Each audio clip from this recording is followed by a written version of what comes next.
Vehículos, ordenadores ou outros bens decomisados en operacións antidrogas son os obxetos que dende a Fundación Galega contra o Narcotráfico plantexan doar a entidades sociais. Iso si é unha proposta que debería contar co respaldo dos xulgados.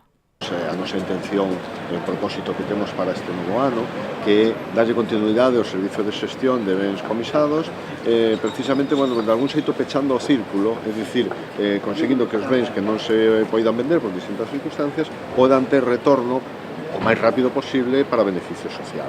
E unha das posibilidades é proponer á autoridade judicial, que é quen ten a decisión, propoñer á autoridade judicial que aqueles bens que non se poidan vender por distintas circunstancias poidan ser cedidos en uso ou doados a entidades sociais.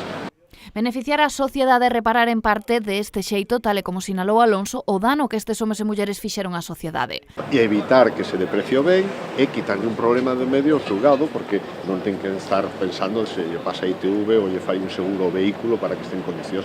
Son labores completamente alleas á función dos xuíces, non? E decimos o que se pode vender e o que non se pode vender. Ese vehículo, se non se pode vender, o que ten pouco valor de mercado, o que sexa, pode servir o mellor para un comedor social ou un televisor para unha instalación de unha entidade social tamén, un equipo informático para unha escola de informática, etc. Todo, evidentemente, orientado hacia entidades sen ánimo de lucro.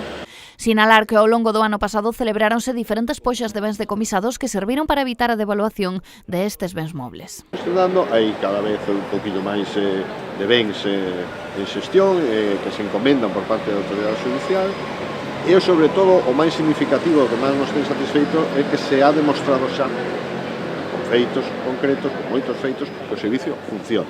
É dicir, que resolve o problema para que foi creado e conseguimos evitar que se deprecien os bens, en este caso os vehículos. Os bens xestionados pola Fundación Galega contra o Narcotráfico proceden dos xulgados de Vigo, Lugo, A Coruña, Santiago, Betanzos, Cangas, Porriño, Madrid e Cataluña.